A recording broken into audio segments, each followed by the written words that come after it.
Pakinggan natin ito, mga kababayan. Ito po. Ayan. Actually, real talk to. Masakit to, pero kailangang marinig, no? Gaano kasakit yan? Gaano kasakit? Mas masakit pa ba yan? Ha? Mas masakit pa ba yan sa pinagpalit ka niya? Aray ko.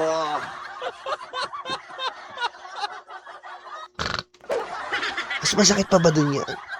Yung harap-harapang kanyang niloloko, na pagtaligod mo nilalaplap ng ibang tao, na akala mo binigay mo na ang iyong buong pagkatao, pero katumbas pa rin nito ay inindulto at parang minulto ang buhay mo. Aray ko. Ganun ba kasakit to? Ha? Ganun ba kasakit? I-play mo na yung video, dahil mong ano? Play mo na! Meron kasing nagtanong sa akin, maayos at magalang naman yung pagtatanong, sasagutin po natin ng maayos. Ano ba talaga ang difference ng pro-Duterte at pro-Philippines? Oh, ayan. So, eto po yung sagot ko. Wala po itong filter ha, so sana huwag kayong magalit. Ang pro-Duterte, in its toxic form, ay hindi na nakikinig. Uy, Ang pro-Philippines, marunong mag-isip. tama! Ang pro-Duterte ay mga putang inang perwisyong cancer sa Pilipinas. Di ba? Yan po yan, mga babayan eh. Ang pro-Duterte ay ang mga putang inang perwisyong cancer ng Pinas. Aray ko. So, that's the difference. Magkaiba po yan ha. Oh, So, magkaiba. And ang pro-Duterte mindset po kasi, meron siyang pattern. So, hindi ka na nakikinig sa kabilang side, hindi ka na rin nagbe-verify. So, that's part of their pattern. Hindi mo na rin tinatanong kung totoo ba yung nalaman mo o narinig mo o napanood mo. Ang tanong mo na lang, paano ko ide-defend to? Or pabor ba ito sa idolo ko? Kapag favorable, share ka kaagad. Kapag hindi, sasabihin mo kaagad fake news. 'Di ba? So, it's that simple. You don't follow truth anymore. You follow a personality. So, yan po talaga yung nangyayari. Aminin po natin. At mas lumalala pa ngayon. Kasi, kung sino yung kinakamuhian ng idolo mo o ng mga Duterte, automatic kaaway mo na rin, 'di ba? Walang verification kung totoo ba o tama ba yung sinasabi nila. Basta hate nila, hate mo na rin. Kung sino ang kakampi nila, kahit may issue, kahit questionable pa, kahit may kaso pa, ipagtatanggol mo pa rin hanggang sa dulo, kahit si Kibuloy pa yan. ang ina. Sige nga, mga Kibuloy vlogger. Ano? Banatae. Aray ko. Sila at tigatanggol ni Kibuloy, pusang inan nyo. Pinagtatanggol nyo kasi nambomolestya rin kayo. Di ba, Jay Guevara? Pinagtatanggol nyo kasi nambomolestya rin kayo. Di ba? Sikat daw sila. Sa inyo na yung sikat, boy. Ako? Mga kababayan, ako hindi ko po na sikat. Wala akong pakialam dyan. Sikat ka nga. Sikat ka sa pangmomolestya. Never, boy. Okay na ako dito. Masaya na po ako nagre-react. Masaya na po akong nag-ano-ano kami nila Mike Cervera babanding-banding, kain-kain sa labas. Kahit di na kami sikat. Diba? Sabi nga ni Mike Cervera, sip-sip tayo muna. Sip-sip tayo, papasweldohin tayo eh. Aray ko. Diba? Sabi nga ni Mike Cervera, sip-sip muna tayo. Sabi nga po ni Mike Cervera na hindi namin kailangan ng magaling dito sa grupo ng mga vlogger. Yan po ang requirements namin. Hindi po kailangan dito ng magaling na sikat ka. Ha? Dito po sa grupo namin, kailangan po dito, may malasakit ka sa bayan. Yun ang unang requirements. Totoong tao ka. Yun po ang requirements dito, kaya nagkatagpo-tagpo kami. At dito nga lang po, medyo ako lang po ang exempted sa rules na yon kasi nga, inaanap nila itsura. Kaya ako ang nakakaiba. Pinagbasihan nila ako, hindi sa pagre-react sa itsura po. Ikaw talaga. Sa anak ng bombero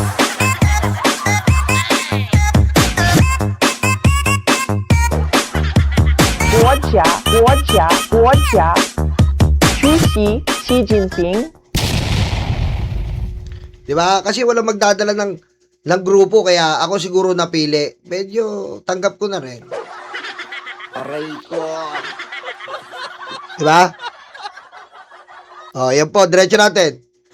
O kahit pa yan yung mga drug lords na kasama ni na FPRRD before, sina Michael Yang, sina Peter Lim, wala kang pakialam because you don't care about those things, di ba? Ang importante, kakampi sila ng mga Duterte. So, hindi na nagmamatter sa'yo kung ano sila o sino sila, basta kakampi ka pa rin at ipagtatanggol mo hanggang dulo. Yes, in short, dilaan mo yung betlog! Aray ko. Di ba?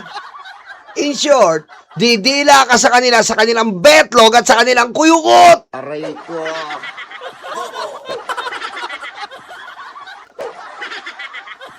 So kahit mali, ipapaliwanag mo, kahit bastos na, papalakpakan mo pa rin. So kahit below the law, justify mo pa rin. 'Di ba? So alam po natin ito. So ang tanong ko po, let me ask you straight, nasaan na yung moral compass mo? Yes! Nasaan na?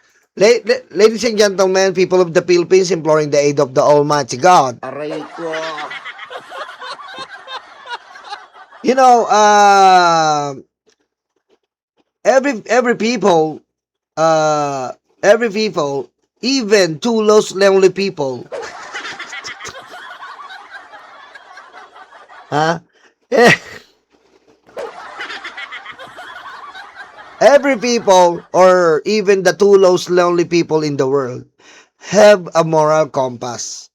Let us not, take away our moral compass, because that's an important factor in a human or in a someone, because moral compass is the barometer. Okay, moral compass is the barometer of what people you are. 'Di ba?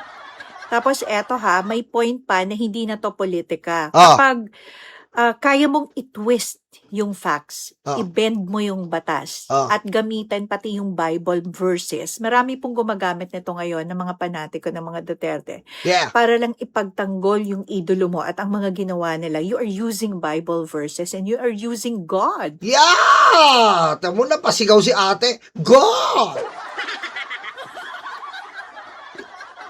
Mga babayan, ang paggamit po ng Biblia ay madalas sa simbahan lang. Ang paggamit ng Biblia ay para sa pananampalataya. Ang Biblia ay hindi ginagamit sa politika. At hindi porkit po may hawak ka ng Biblia, ikaw ay banal! Aray ko. Kaya ikaw, Cayetano, pusang ina mo, ha? Pusang ina mo, Cayetano. Paluhod-luhod ka pa. Ina ka. Kala mo matino. Ina mo. Aray ko. Ika'y nag-abogado sa bising barumbado. Hayop ka talaga. Aray ko.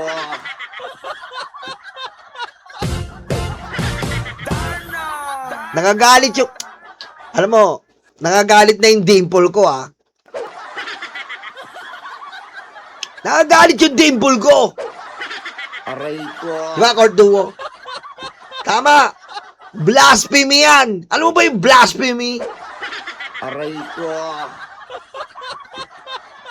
Ah! Aray ko. I-google mo! Di ba, Robin?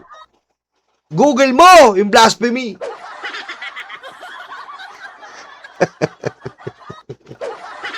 Naalala ko na naman si Robin. Di si Bongo nag-usap. Pare, ano yung paring Robin? Pare, alam mo ba to? Alam mo ba to, sinasabi nila bobo ko. Gusto mo, alam mo ba bakit tinawag na automated teller machine yan? Alam mo ba magkano laman ng ATM? Sabi ni Bongo. Bakit pare?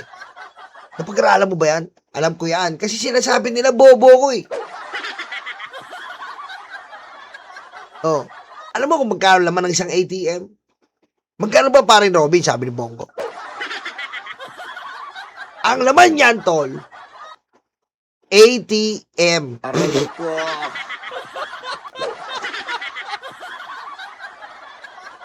Ano? ATM. Kaya nga tinawag na ATM yan eh. ATM. Mo bang maging safe sa tamang tao? Ito ang dapat mong gawin.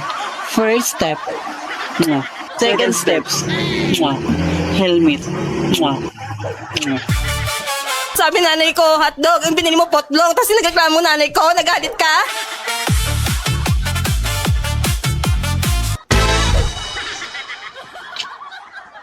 Okay, diretso lang natin.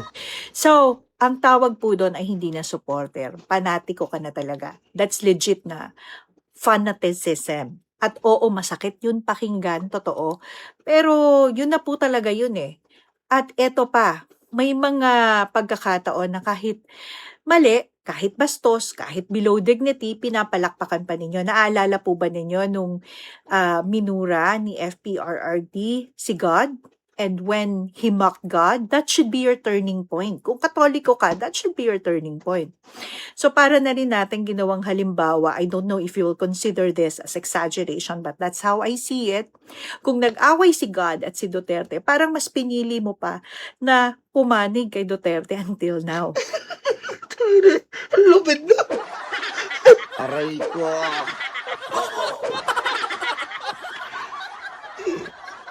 Grabe, ang bawa nga naman, no? Mag-away si Jesus. Tsaka nag-away po ang Duterte. Puti kakampihan mo si Aray ko. Oo nga, no? So, kakampihan mo si Duterte kaysa kay God. Diba? Well, that's how I see it. Because you have heard him mock God. And apart from that, yung mga kabastusan na narinig natin, aminin po ninyo, when you first heard it, medyo awkward, diba? Nung kwento niya, yung tungkol dun sa katulong nila na binastos niya, Oh! yung fininger niya, yung Fininger! Yeah, man! Yeah, baby! Fininger! Fininger niya ang katulong para masaya eksena. Fininger niya ng finger! Aray ko. Fininger niya sa kama. Sa kama niya, fininger ang katulong. Fininger ng fininger. Fininger niya, sweat na. Fininger niya, sweat na. Aray ko. Yan po Green Day po yan. Green Department. Grabe si ate, no? Matindi si ate. Fininger daw eh. katulong, that is normalizing what is not really normal and letting people know that it is something that can be accepted by the Kaya minana ni Sarah yung finger na yan eh. Diba? Kaya namana ni Sarah po yung mga finger na yan. Namana ni Sarah, napapakanta si Sulaika ng hawak kamay. Minsan nadarama mo ang laki ng kamay niya. Minsan nahihirapan na at nasasabing tama na, Sarah. Tumingin ka lang sa langit. Baka sakaling di maramdaman. Aray ko. O di kaya ako'y tawag.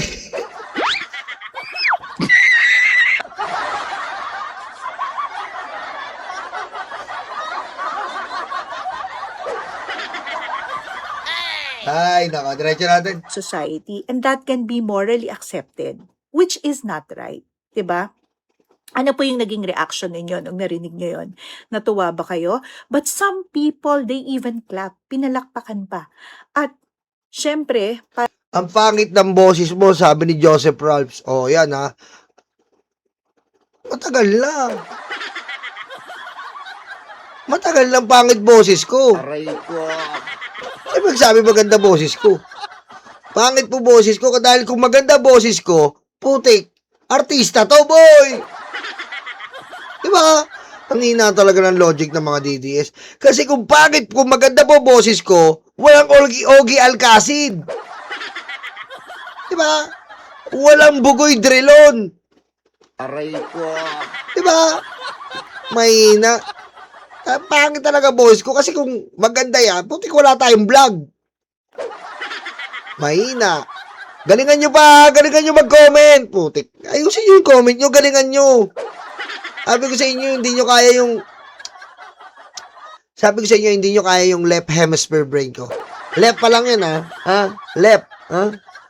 Hindi nyo kaya ng left hemisphere ng brain ko. Hindi nyo kaya. parang wala lang at still puri pa rin. Tama po ba yun? So, tanungin ko ulit, anong ng klaseng pag-iidolo yung ginagawa natin? Is that a good example Oh, of a leader? Diba? Yes. Baka sabihin nyo na naman, masyado kayong nagpapakalinis. Hindi po. Yun pong pagiging normal ng isang bagay na hindi naman normal, yun na yung hindi natin dapat na tinotolerate. So, mali po yun. Diba? So, tanungin nyo po yung sarili ninyo kung kayo ay pro Duterte. Kung kaya mo bang palakpakan yung mali na tama. ginagawa ninyo. Basta galing sa idolo mo, kahit ano Alam mo tayo mga kababayan, alam nyo, sabi ko nga po sa inyo noon, nung magkasama-sama tayo, Tito Vic and Joey po tayo, alam ko marami sa inyo na Duterte. Pero nakiusap ako sa inyo, at ako rin po Duterte, nakiusap ako sa inyo na talakayin natin ang pagkakamali. Di ba? Nagkaroon po kasi tayo ng, ano bang tawag doon? Point, ano ba yun, Alex? Asan ba si Alex? Ano ba yun? Red flag point. Ano ba yun, Lex? Ano ba yun? Magaling. Ano ba yun, Lex? Breaking point. Tama ba yun para Eduardo? Nagkaroon tayo ng basta ganon. Trigger point, ganon. Ano yun? Basta ganon. Okay, dumating tayo sa ano, kaya sabi ko, trigger point para Eduardo. Okay, trigger point. Dumating tayo sa trigger point na ako bilang DDS po, naumay po ako kasi mali eh. Although idol ko, yung mga nagpapanggap na DDS dyan, di naman DDS, ako talaga ang DDS. Dahil, makikita nyo po, breaking point. Thank you, par. Eduardo, di ba? Ako po talaga DDS kasi kung mapapakita ko po sa inyo yung personal FB ko, turning point, pwede rin. Nandun po ang istorya ko sa pagiging DDS. Dumating po ako sa point na ganyan na sobrang bilib na bilib ako. Oh, di ba? Oh, yun. Kumawala po ako kasi hindi ko po matanggap eh. Sinabi niya, si Kibuloy ay Diyos. Hindi ko po matanggap yon. Sinabi niya, si Kibuloy po ay Diyos. Tapos kung papakinggan mo si Kibuloy, na kapag dumaan ka sa akin, maliligtas ka. Tapos sasabihin po, hawak niya po yung vibrator ng sanlibutan. Ano po ang tunog ng vibrator ng sanlibutan? Tinuro ko na po yan. Aray ko. Okay? Tinuro ko na po yan. Ano po ba tunog ng vibrator ng sanlibutan? Brut, brut. Brut, brut. Di ba? Hawak ni Kibuloy yun. Yung vibrator ng sanlibutan. Ang tunog, brut, brut. Oh. Ano pa? Yung vibrator po, may nakasulat, press the buto. Ano bang maging safe sa tamang tao? Ito ang dapat mong gawin. First step, second steps, helmet. Sabi nanay ko, hotdog, yung binili mo potlong, tapos nagreklamo nanay ko, nagalit ka? Di ba? Oh, yun po tayo. Maganda po, matuto kang i-accept yung facts bago ka mag-move on. Kasi pag hindi mo po in-accept ang facts bago ka mag-move on, magko-cover up ka, talo ka doon. Ako in-accept ko sa facts na DDS ako dati, na mali na ang sinusuportahan ko. Kaya maaari na akong kumawala. And ako, hindi po ako nagsisisi. Ha? Hindi po ako nagsisisi. Ha? Na kinampihan ko ang administrasyon at ang Pangulo. Dahil tignan nyo naman po ang ginawa ng ating Pangulo. Di ba? Okay? Okay, dumako na po tayo dito. Ang Davao po ay binabaha. Ha? Ang Davao po ay binabaha ngayon. Pero nasan po ang mga Duterte? Wala. Papakita ko lang po dati napakita ko na po to. Ito po yung minamaliit nilang Tacloban, Leyte, na tignan nyo naman po ang flood control. Papakita ko lang po.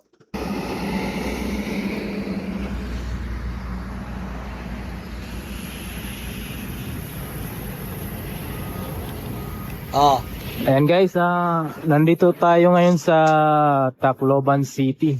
Tacloban Palo Diversion Road Project including drainage system. Tacloban Palo Diversion Road. So, ang project cost na yun. Yan po ang wala sa Davao. 'Di ba?